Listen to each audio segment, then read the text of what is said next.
Good morning everyone. आज इस Panchajanya magazine द्वारा आयोजित आज इस कार्यक्रम के अंदर हमारे पंचजन्य के मैनेजिंग डायरेक्टर अरुण कुमार जी, अभी हमारे बीच से जिन्होंने विदाई ली, ऐसे एनएसयू के अध्यक्ष दिलीप भाई संघानी जी, पंचतंत्र के श्री हितेश रोकट जी और हमारे गुजरात के प्रतिनिधि नारायण भाई खोलिया जी और काफ़ी और डिग्निटीज़ भी है यहाँ पर, कुछ इंडस्ट्रीज से भी है, कुछ इंटेलेक्चुअल लोगों में, कुछ जीटीयू के भी स्टूडेंट्स भी है। सबका स्वागत करता हूँ। साबरमती संवाद की प्रगति का था, तो मुझे जितना ज्ञान है कि संवाद दोनों तरफ से होना चाहिए। तो एक शुरुआत करते हैं कि संवाद कैसे किया जाता है, कि भी संवाद को कैसे करते हैं। चालू है ये माइक? यहाँ काफ़ी स्टूडेंट्स भी है, काफ़ी लोग भी है। मुझे जैसे ही मैं आया, मैंने हितेश भाई को पूछा कि कार्यक्रम की जानकारी, हितेश भाई ने कल ही मुझे अपडेट किया कि सर आना, आपको आना है। एक ही लाइन के अंदर उन्होंने ऑर्डर कर दिया था कि आपको आना है, तो मेरे पास कोई एक्सक्यूज नहीं था कि भी ना बोलूं मैं।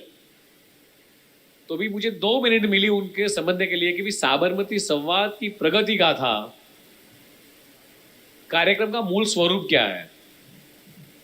तो जितने भी यहाँ इंटेलेक्चुअल लोग, जितने स्टूडेंट्स आए, हम लोग बात करना चाहता हूँ कि हम लोग क्या कार्यक्रम क्या है आज, किस कार्यक्रम में आए हुए हम लोग, कोई बताएगा मुझे? साबरमती संवाद क्या है? પ્રગતિ ગાથા, ભારત દેશની અને ગુજરાતની જે પ્રગતિ ગાથા છે એના માટે શરૂઆત થશે.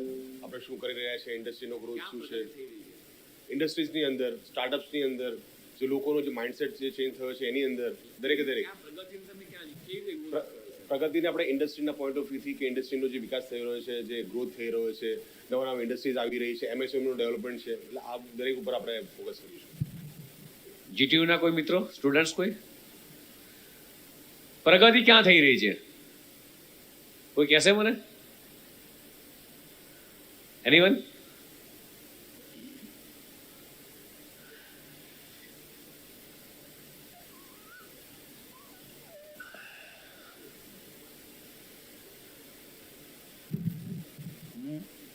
मुझे ऐसा लग रहा है कि जब देश आजाद हुआ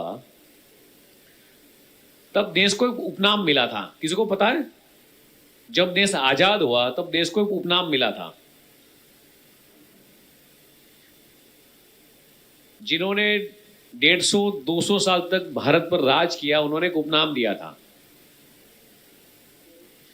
सपेरों का देश। सपेरों का देश, ऐसा उपनाम भारत को दिया था। और 75 साल की इस आजादी के जब अमृत काल चल रहा है, भारत प्रगति की ओर बढ़ रहा है, लास्ट 10 इयर्स के अंदर और 75 साल की जर्नी के अंदर देश के यशस्वी वडाप्रधान माननीय मोदी जी ने क्या क्या बदलाव लाए। जब वो गुजरात के मुख्यमंत्री रहे, इस कार्यक्रम का जो नाम है साबरमती संवाद, साबरमती नदी के तट पर कई लोग ऐसे हैं, मैं खुद भी साबरमती की मिट्टी के अंदर हम लोग खेले हैं, बड़े हुए हैं, सर्कस देखे हैं। साबरमती नदी का नाम जरूर था, मगर नदी ऐसी होती है, नदी के अंदर पानी बहता है। साबरमती नदी ऐसी रही होगी, महात्मा गांधी जी के तट पे वहां पर आश्रम है। ये सारी कहानियां हम लोग किताब में पढ़ते थे। जब मोदी जी ने निश्चय किया कि साबरमती का रुख मुझे बदलना है, मुझे विकास करना है, हम यहां जितने भी लोग बैठे हैं, विकास की राजनीति अगर किसी ने दी है पूरे देश को, तो 110% के नरेंद्र मोदी जी ने विकास की राजनीति पूरे देश को और पूरे विश्व को दी है।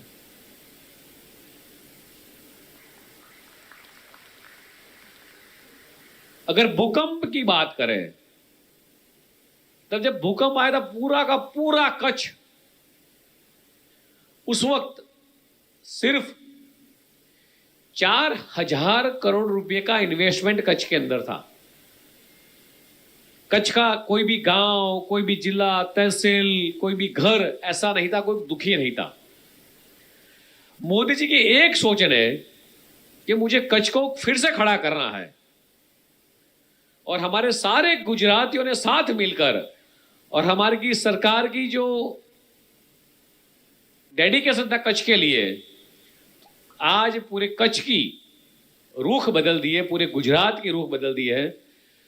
कच्छ के अंदर आज करोड़ रुपीस का इन्वेस्टमेंट आ चुका है, लाखों लोगों को वहां पे जॉब मिल रहा है। पूरे दुनिया के अंदर जितनी भी पीने की पाइप, गैस की पाइपलाइन, ऑयल की पाइपलाइन, जितनी भी सप्लाई हो रही है, मैन्युफैक्चर हो रही है, वो सारी की सारी पाइपें, मोर देन 60% पाइप आज गुजरात से सप्लाई हो रही है। इट इज द डेवलपमेंट, इसे कहते हैं सही रूप में का डेवलपमेंट।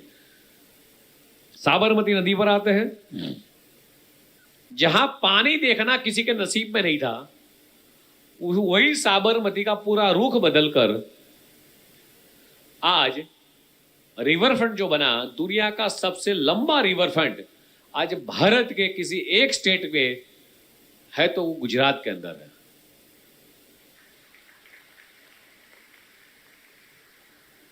स्टैच्यू ऑफ यूनिटी की केवड़िया कॉलोनी की बात करें, सरदार सरोवर की बात करें, जहां स्टैच्यू ऑफ यूनिटी बना गया है, सरदार साहब ने जो सपना देखा था, वो सपना मुझे पूरा करना है। सरदार साहब का सपना मुझे पूरा करना है। सरदार साहब ने वो नींव तो रख दी थी, मगर आज हमारी भारत की पॉलिटिक्स, कुछ पॉलिसीज वो डैम को पूरा नहीं करने होती थी। तभी मोदी जी ने निश्चय लिया, पूरे देश में ऐसा कोई एक अगर मुख्यमंत्री है जिसने केवड़िया के लिए खुद ने उपवास पर बैठा, यानी फास्टिंग करा हो, ऐसे एकमात्र मुख्यमंत्री वो नरेंद्र मोदी जी है।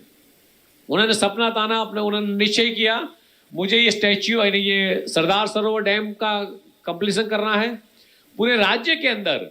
यहाँ जितने स्टूडेंट्स हैं, जितने भी इंटेलेक्चुअल लोग, उनको शायद मैं बताऊं, मोर देन 70,000 किलोमीटर का हमारा कैनाल का पानी का नेटवर्क है, और लैक्स ऑफ हेक्टर जमीन को पियत के लिए पानी में हम लोग दे रहे हैं, और पीने के पानी और खेत के पानी के लिए यूज कर रहे हैं।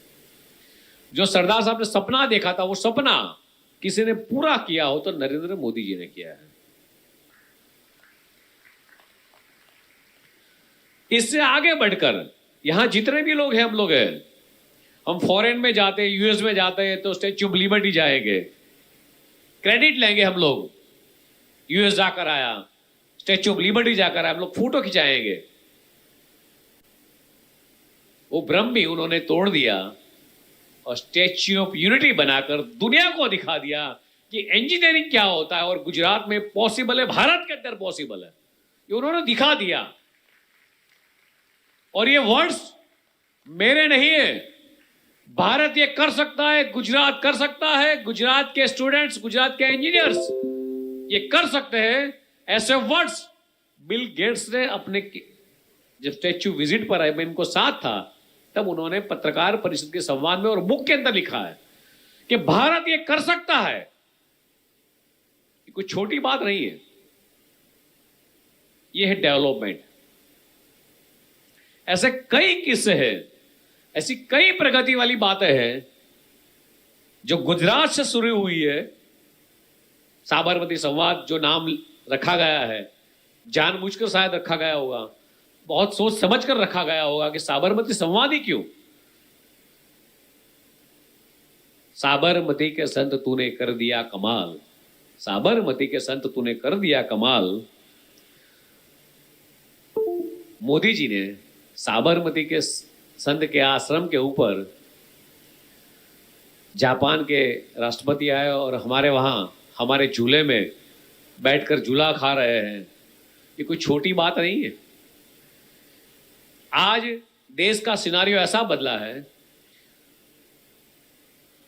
10 साल पहले की बात करूं तो कोई भी देश का राष्ट्रपति आता था तो सिर्फ और सिर्फ देश की राजधानी में वो आते थे, वहीं पे वेलकम होता था, वहीं पे कार्यक्रम होता था और वहीं से वापस चले जाते थे। आज सिनारियो चेंज हुआ है। आज सिनारियो हुआ है कि किसी भी राष्ट्र के राष्ट्रपति या बड़ा प्रधान आते हैं तो सीधे किसी स्टेट के अंदर जाते हैं। तो हम सबने देखा है। मैं भी मेरे प्रोटोकॉल डिपार्टमेंट को बता रहा था, लास्ट वीक में डिस्कस हुई थी कि नरेंद्र भाई मोदी जब गुजरात के मुख्यमंत्री थे तब से लेकर आज तक वर्ल्ड की इतनी कितनी डिग्निटीज आई जिन्होंने सीधा गुजरात में लैंड किया हो। काफी लंबी लिस्ट बनी है। ये हमारे लिए प्राउड की बात है। ये है साबरमती का संवाद और ये है हमारा डेवलपमेंट। जब देश आजाद हुआ उसके बाद फैक्ट्रियाज, इंडस्ट्रीज, मेरी एमएसएमई इंडस्ट्रीज, किसी भी देश की करोड़रज्जु एमएसएमई इंडस्ट्रीज काफी कम थी। टेक्सटाइल का हब जरूर माना जाता था भारत को, गुजरात को मैनचेस्टर माना जाता, अहमदाबाद के अंदर। वक्त बदलता गया, रुख बदलती गई। जितना डेवलपमेंट होना चाहिए वो डेवलपमेंट हुआ नहीं। मैं ये कहना नहीं चाहता हूं कि 10 साल के अंदर ही सारा डेवलपमेंट हुआ। डेवलपमेंट जरूर हुआ, मगर स्टेपलर की पिन से लेकर सारी चीजें हम लोगों को इंपोर्ट करनी पड़ती थी। और आज मैं दावे के साथ कह सकता हूं, और यहां जितने भी इंटेलेक्चुअल लोग हैं, जितने भी इंडस्ट्रीज के लोग हैं, वो शायद मेरे साथ मेरी बात को सहमति भी देंगे कि आज भारत के अंदर, गुजरात के अंदर पिन से लेकर प्लेन तक ऐसी कोई चीज नहीं है जो हमारे वहां मैन्युफैक्चर नहीं होती है। अगर कच्छ के गांधीधाम के अंदर पिन बनती है, नानी सुई बनती है, छोटी सी सुई बनती है, तो बड़ौदा के अंदर लड़ाकू विमान के, माल जहाज विमान की असेंबल भी वही होती है। सूरत के हजीरा के एलएनटी के अंदर हमारी तोपें भी बनती है। 10 साल के अंदर क्या बदलाव आया? डिफेंस पॉलिसी, जितने भी इंडस्ट्रीज के लोग हैं उनके साथ पता होगा कि डिफेंस पॉलिसी के अंदर 60 साल पहले ऐसा था कि हम लोग इंपोर्ट करते थे, कुछ असेंबल भारत में होता था कहीं कहीं जगह पे। हमारे जो सरकारी डिपार्टमेंट है वहां पे 80% पुर्जा वहां से आता था, 20% हमारे लोग काम करते थे, मगर हम लोगों को टेक्नोलॉजी नहीं मिलती थी। मोदी जी ने डिफेंस पॉलिसी चेंज कर कर पूरे दुनिया की, देश की राजनीति को काफी बदलाव दिया। अमेरिका, रसिया, इजराइल, जितने भी डिफेंस मैन्युफैक्चरर्स हैं वो किसी पर देश पर राज करते थे, वो मैन्युफैक्चरर्स, और अपनी ओर से पॉलिसी बनाते थे।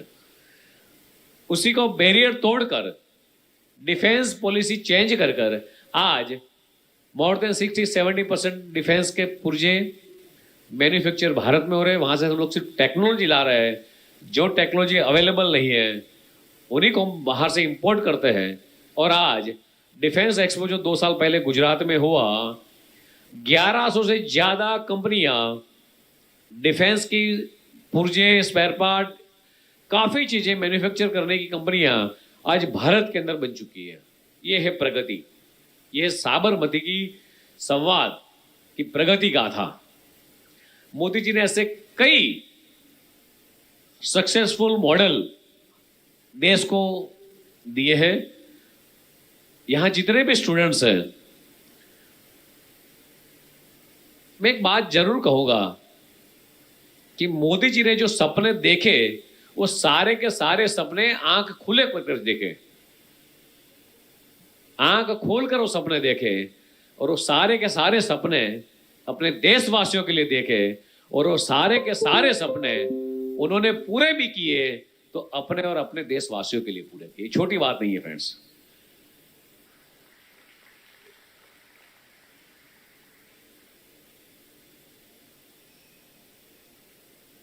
अभी दिलीप भाई कह रहे थे कोऑपरेटिव सेगमेंट, कृषि किसी भी देश का आर्थिक जीडीपी में कृषि का काफी महत्वपूर्ण रोल रहता है। आज अभी मैं गुजरात की सिर्फ बात करूं, मेरा कोऑपरेटिव डिपार्टमेंट यानी कृषि के साथ संकलन है। गुजरात का अमूल का मॉडल जब त्रिभुवनदास काका ने सरदार साहब के मार्गदर्शन के हेठल एक दूध की मंडली का जो इनोवेशन किया था, सिर्फ 10 मेंबर थे। 10 मेंबर ने अपने एक मंडली के अंदर सिर्फ दूध भरा रहे थे। आज अमूल का टर्नओवर मोर देन 80,000 करोड़ है और कृषि का यानी मेरे सहकार का जो टर्नओवर है वो मोर देन 4 लाख करोड़ से भी ज्यादा है। मोर देन 4 लाख करोड़ से भी ज्यादा टर्नओवर है। और अमूल की पैटर्न पर ही आगे बाकी राज्यों के अंदर लोग आगे बढ़ने जा रहे हैं कि भाई हमें अमूल पैटर्न चाहिए। हम लोग कई अलग अलग स्टेट में जाते हैं, वो कहते हैं कि हमें अमूल पैटर्न चाहिए। अमूल पैटर्न क्या कर रही है? हम लोगों को, हमारे किसानों को पशुपालन के उद्योग के अंदर उद्यमी और ज्यादा बढ़ा रहे हैं। आज भारत में गुजरात नंबर 1 पर है मिल्क प्रोडक्शन के अंदर। अमूल की जितनी भी प्रोडक्ट है वो सारे के सारे प्रोडक्ट के अंदर आज गुजरात नंबर 1 पर है। ऐसे कई बातें हैं कि आज गुजरात के अंदर एमएसएमई जो रजिस्टर एमएसएमई है वो मोर देन 22 लाख से भी ज्यादा है। मोर देन 22 लाख से भी ज्यादा आज एमएसएमई गुजरात के अंदर है। मोदी जी ने जितने भी स्टेप्स लिए, बच्चियों को बढ़ाना है। कोई मुख्यमंत्री कोई गांव के अंदर जाता है, किसी बच्ची की उंगली पकड़कर उस स्कूल में छोड़ने जाता है, ऐसा देश में कहीं हुआ नहीं, सिर्फ गुजरात में पॉसिबल हुआ। साला महोत्सव, साला प्रवेश महोत्सव, उसकी परिकल्पना सोचिए आप कि एक योजना से कितना बड़ा बदलाव 20 साल के बाद देश के अंदर आएगा। एक बार आंख बंद करके सोचिए कि जो गांव के अंदर जो बेटी पढ़ना छोड़ देती है, वही बेटी को गांव के अंदर जाए, कोई मुख्यमंत्री जाए, मंत्री जाए, अधिकारी जाए, उस स्कूल में एडमिशन कराए। जब हम लोग जाते हैं गांव के अंदर तो हमें रियलिटी फैक्ट पता चलता है कि गांव के अंदर क्या चल रहा है और उसका रिव्यू होता है कि जिस गांव में हम लोग गए थे वहां पानी की फैसिलिटी कैसी थी, वहां टॉयलेट कैसे थे, वहां क्लासरूम कैसे थे।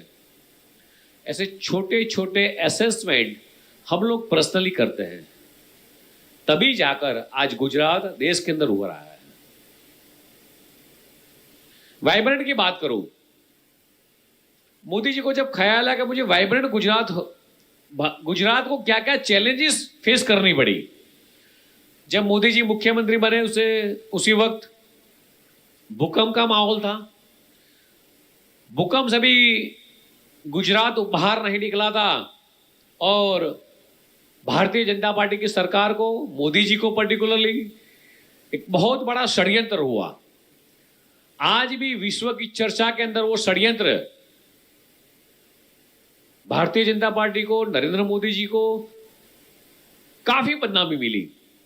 गोधरा कांड, उससे फिर देश राज्य बाहर नहीं निकला था।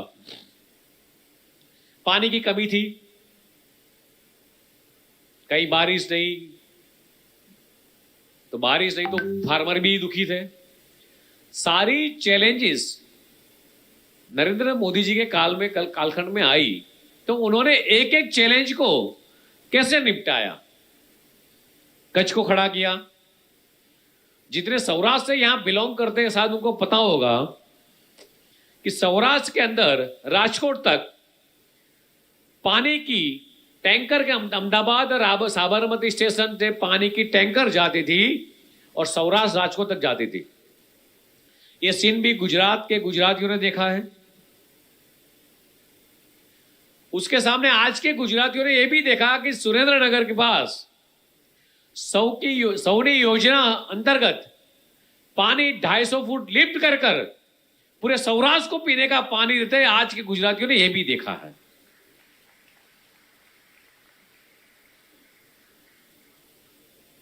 यह है गुजरात की सक्सेस स्टोरी। आज गांव गांव तक, घर घर तक नल से जल अंतर्गत हम लोगों ने पानी पहुंचाया। देश का कोई भी ऐसा घर नहीं होगा जहां शौचालय नहीं है। आप सोचिए एक बार कि आजादी के 75 साल के बाद भी संसद के अंदर या लाल किले से हमारे किसी देश के प्रधानमंत्री जब बात करते हैं तब कहते हैं कि मैं पूरे देश के अंदर महिलाओं को सम्मान दिलाऊंगा और शौचालय बनाऊंगा। देश की स्थिति क्या होगी उस वक्त? उनके आत्मा कितना उधर दुखता होगा कि हमारी मेरी महिलाएं, मेरी बहनें खुले में शौच करने जा रही। इससे बड़ा पैन देश के प्रधानमंत्री के लिए और हमारे लिए कोई नहीं हो सकता। आज देश का एक गांव ऐसा नहीं है जहां शौचालय नहीं बना है। It is a success story. ऐसी कई बातें हैं करने के लिए, मगर मेरे पास भी टाइम की कमी है। मगर ये संवाद दोनों ओर से होना चाहिए और ये संवाद लंबा भी चलना चाहिए। आज मेरे ख्याल से पूरा दिन संवाद चलने वाला है, मगर पार्टिसिपेट दोनों ओर से अगर हो कि उनको क्या बदलाव लगा। ये तो मैंने बदलाव किए क्योंकि सरकार की ओर से तो मैं सरकार की बात रखूंगा, मगर जब तक यहां सामने जो ऑडियंस बैठा है वो नहीं कहेगा कि बदलाव मैंने देखा है, ये चेंजेस मैंने देखे हैं, क्योंकि इसलिए पता नहीं है उन लोगों को क्योंकि वो तकलीफें झेली नहीं है उन्होंने। सौराष्ट्र वाली जो मैंने बात कही, वो पानी की टैंकर जाती थी, वो देखा नहीं है किसी ने। आज तो तुम्हारा बच्चा मेरा बच्चा घर पे जाएगा, सीधा जैगवार का ना टैप खोलेगा, सीधा पानी आ जाएगा। 1 मिनट के अंदर 1 लीटर पानी, 2.5 लीटर पानी चला जाएगा। उसको पता नहीं है कि कुएं से कैसे पानी निकाल जाता है। ये बदलाव देश के यशस्वी वडाप्रधान माननीय मोदी जी ने हम सबको बहुत बड़ी भेंट दी है। यहाँ संवाद के अंदर जितने भी लोग आए हैं, जितने भी लोगों के कान तक मेरी बात पहुंचे, दिलीप भाई की बात पहुंचे, पूरे दिन संवाद चलने वाला है। सोशल मीडिया के माध्यम से कोई ना कोई एक बात जो भी याद रहे वो बात मोदी जी को थैंक्स कहना चाहिए कि आपने भारत को सबसे बड़ी भेंट ये चीज की दी है। आपको जो भी चीज अच्छी लगे और मोदी जी को टैग कर कर ये बात मेरे ख्याल से कहनी चाहिए। तो इस हमारी ये प्रगति की गाथा देश और दुनिया में सब लोगों तक पहुंचेगी। धन्यवाद, आभार।